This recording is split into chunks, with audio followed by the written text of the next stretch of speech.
ఈరోజు ఇంటికి పోయి స్విచ్ చేస్తావు చూడు, టపిమని లైట్ వెలిగిద్ది. అది ఎవరు కనుక్కున్నారో తెలుసా? Thomas Alva Edison.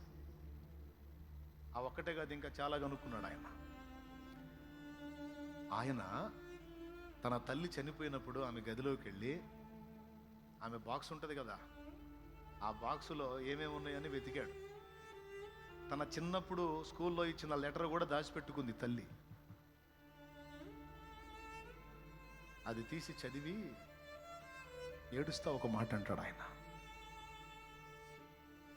తన ఫ్రెండ్స్తో అంటాడు, తన తోటి వాళ్ళతో అంటాడు, నేను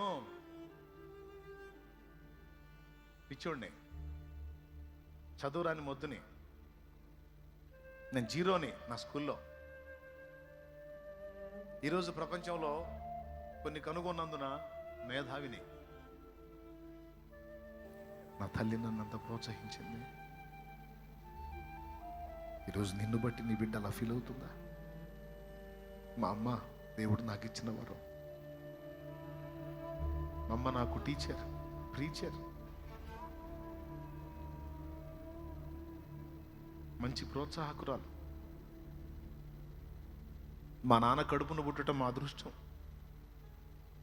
ఆయన తెలియనప్పుడు ఎట్లున్నాడు, కానీ తెలిసిన తర్వాత చాలా మారి, మా ఇంట్లో ఒక దైవజనుడు ఉన్నట్టే ఉంటుంది కానీ ఒక సామాన్యుడు ఉన్నట్టు ఉంటుంది. మా నాన్న అలా ప్రవర్తించాడని రేపు నీ పిల్లలు చెప్పుకోవాలి సహోదరుడా.